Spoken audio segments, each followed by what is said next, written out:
Welcome बच्चों। हम देख रहे हैं न्यूमेरिकल्स इन रोटेशनल डायनेमिक्स। तो चलो देखो हमारे पास क्या न्यूमेरिकल है यहाँ पर। देखो क्या कहा उन्होंने, a ballet dancer spins about a vertical axis at 90 RPM. तो चलो जो जो चीज़ें दी है वो वहाँ पर लिखते थे। तो गिवन डेटा में क्या लिखेंगे हम, गिवन डेटा ठीक है 90 आरपीएम। तो ये बच्चों क्या है, स्पीड है ठीक है। अब उसने स्पीड कहा लेकिन असल में देखा जाए तो ये हमारे पास में फ्रीक्वेंसी होती है, क्योंकि आरपीएम यानी रोटेशंस पर मिनट। तो ये हम फ्रीक्वेंसी की इसमें लिखेंगे एन इज इक्वल टू क्या है हमारे पास में 90 आरपीएम। अब देखो ये क्योंकि हमें क्या दिया है ना, आरपीएम में दिया यानी रोटेशन पर मिनट।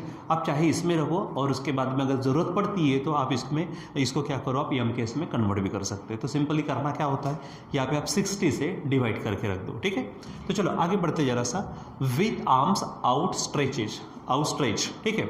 अगर मान लीजिए कि मतलब बैले डांसर है वो, मान लीजिए ऐसे हाथ ऐसे बाहर करके और इस तरह से क्या कर रहा है, वो रोटेशन कर रहा है, इस तरह से वहाँ रोटेशन कर रहा है ठीक है, इस तरह से। तो उस समय में उसकी स्पीड कितनी है, 90 आरपीएम की स्पीड है ठीक है। अब आगे में क्या कहा उन्होंने, देखो विद द आर्म्स फोल्डेड। अगर मान लीजिए उन्होंने हाथ को क्या कर दिया ऐसा, देखो पहले ऐसे हाथ है ठीक है, उसके बाद में ऐसा अगर उन्होंने क्या कर दिया, फोल्ड कर दिया और ऐसे ऐसे घूमना अगर शुरू कर दिया ठीक है, तो जाहिर सी बात है उसकी स्पीड क्या हो जाएंगी, बढ़ जाएंगी ठीक है। तो क्योंकि हमने ये देखा था बैले डांसर का एग्जाम्पल जब हमने law of conservation of angular momentum देखा था ठीक है। और ध्यान में रखना जब कभी भी यहाँ पे, क्योंकि जैसे ये आउटस्ट्रेच हैंड्स है वो घूम रहा है तो यहाँ पर मोमेंट ऑफ इनर्शिया, और अगर ऐसे फोल्डेड आर्म्स है तो यहाँ पर घूमने के बाद मोमेंट ऑफ इनर्शिया दोनों में बदलाव होंगे ठीक है। और अगर मोमेंट ऑफ इनर्शिया कम ज़्यादा अगर होता है तो उसकी स्पीड पे भी असर होता है, क्योंकि हमारे पास में law of conservation of angular momentum क्या कहता है कि L is equal to constant होता है ठीक है। तो इसमें यल का मतलब होता है आई ओमेगा जो कांस्टेंट रहता है। अब इसी को हमने लास्ट टाइम में लिखा था कि I 1 omega 1 is equal to I 2 omega 2 ठीक है।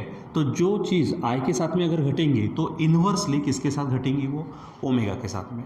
तो जब मान लीजिए कि जैसे हमारे पास आई का जो कॉमन फार्मूला होता है एम आर स्क्वेयर ठीक है, यानी मास इंटू डिस्टेंस का स्क्वायर। अगर मान लीजिए एक्सिस से हाथ अगर ऐसे है तो डिस्टेंस ज़्यादा रहेगा यानी मोमेंट ऑफ इनर्शिया ज़्यादा हो जाएगा।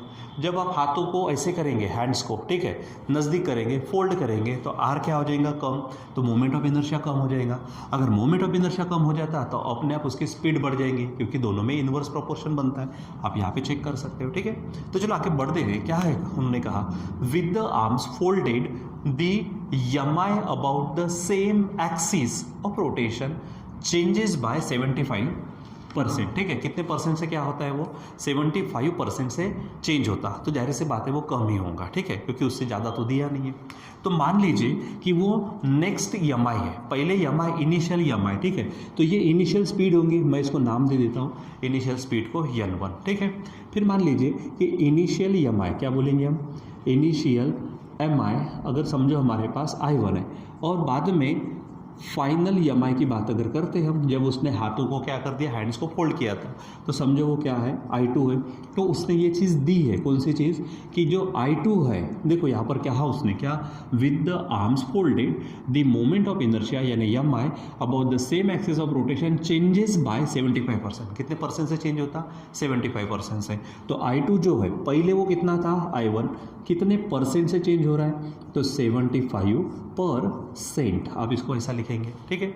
अब थोड़ा सा इसको अगर सॉल्व करना चाहते हैं तो I2 अपॉन I1 को नीचे ला लीजिए ठीक है, इस तरह से हो जाएगा। आप इसको डिवाइड कर दीजिए, तो 25 से डिवाइड करेंगे, 25 3 जा और 25 4 जा, कुछ इस तरह से हो जाएगा ठीक है। तो आप यहाँ पर इस तरह से ध्यान में रख सकते हैं। अब आगे क्या कहा, calculate new speed of rotation. आपको क्या करनी है, नई स्पीड निकालनी है, जिसका आंसर यहाँ पर दिया हुआ है ठीक है। तो जब मोमेंट ऑफ इनर्शिया I1 था तो उसकी स्पीड n1 थी।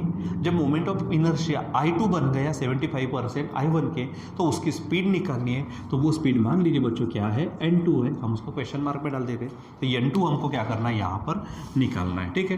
तो जैसे मैंने कहा यहाँ पर क्या हो रहा है, मोमेंट ऑफ इनर्शिया कम ज़्यादा होने के कारण स्पीड पे असर हो रहा है। तो ये सब चीज़ें अगर लेनी है तो इसको under the heading of law of conservation of angular momentum में लिख दीजिए। तो यहाँ पर मैं हेडिंग डालता हूँ, बाय लॉ ऑफ कंजर्वेशन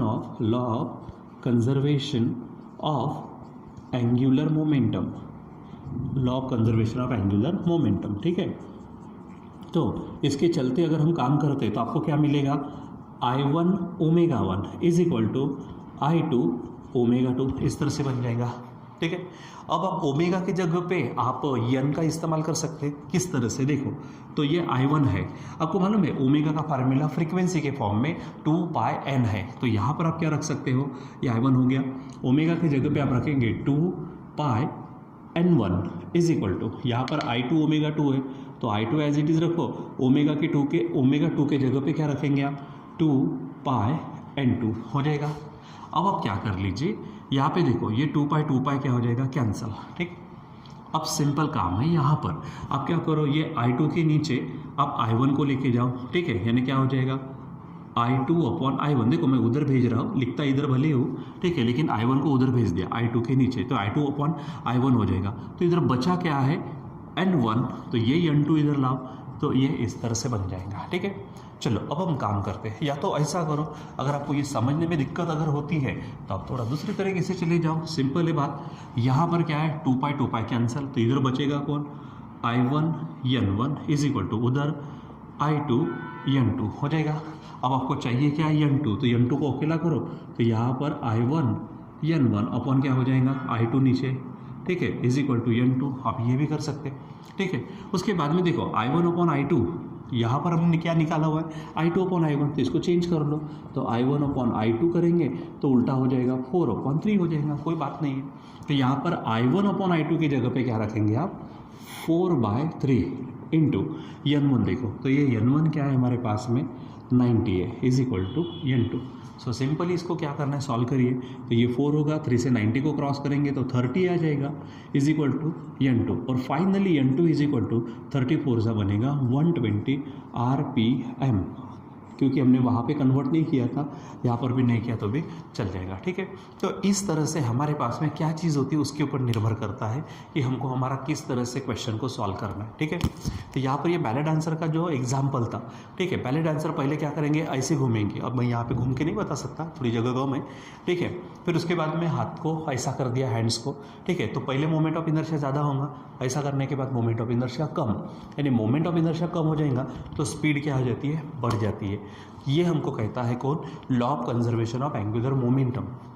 उसका स्टेटमेंट भी ध्यान में रखना है आपको, क्या था वो, ठीक है, कि जब तक एक्सटर्नल टॉर्क किसी बॉडी पर, रोटेटिंग बॉडी पर अप्लाई नहीं होता, उसका एंगुलर मोमेंटम कांस्टेंट रहता, यानी L is equal to constant, I omega is equal to constant, मतलब I1/1 is equal to I2/2, और ये सब चीज़ें हम पढ़ चुके हैं। ठीक है, तो इस एग्जांपल से आप law of conservation of angular momentum को भी समझने की कोशिश करते हो, क्योंकि मैंने वहाँ पे एग्जांपल दिया था आपको समझाने के लिए कि कोई अगर एक आधा डाइवर है जो जंप करता है, तो जब वो ऊपर के ऊपर उसको समरसॉल्ट्स करने होते तो अपने बॉडी को वो क्या कर देता, बेंड करता। ठीक है, बॉडी को बेंड करने से उसका मोमेंट ऑफ इनर्शिया कम हो जाता, जिसके कारण उसकी स्पीड बढ़ती है, स्पीड बढ़ने से समरसॉल्ट्स ज़्यादा होते, गुलांटियाँ ज़्यादा होती है, और जैसे ही वो पानी के पास में पहुंचता है, ठीक है, तो अपने हाथ को क्या कर देता है, ऐसा खोल देता वो, क्यों, क्योंकि उससे मोमेंट ऑफ इनर्शिया बढ़ जाता है, उससे स्पीड कम हो जाती है, और स्पीड अगर कम हो जाएंगी तो जैसे ही वो पानी को टच करेगा तो वो स्मूथली पानी के अंदर जा सकेगा, लेकिन अगर स्पीड ज़्यादा होती तो उसको पानी का जो सरफेस है वो भी लग सकता, इसलिए हमने वो एग्जांपल वहाँ पे देखा था। ठीक है, तो ये चीज़ आपको ध्यान में रखनी है, law of conservation of angular momentum, इस एग्जांपल से उसको समझते हैं। सिंपल, मोमेंट ऑफ इनर्शिया कम होगा, स्पीड बढ़ेंगे, मोमेंट ऑफ इनर्शिया ज़्यादा होगा, स्पीड कम होंगे। मतलब अगर आपको कभी स्पीड को बढ़ाना है तो मोमेंट ऑफ इनर्शिया को कम करो, स्पीड को अगर कम करना है तो मोमेंट ऑफ इनर्शिया को ज़्यादा कर लो। ठीक है, ये आपको सिंपली ध्यान में रखना है। ठीक है बच्चों, सो आज के लिए बस इतना ही, बाकी का कंटिन्यू करेंगे बाद में। Till then bye.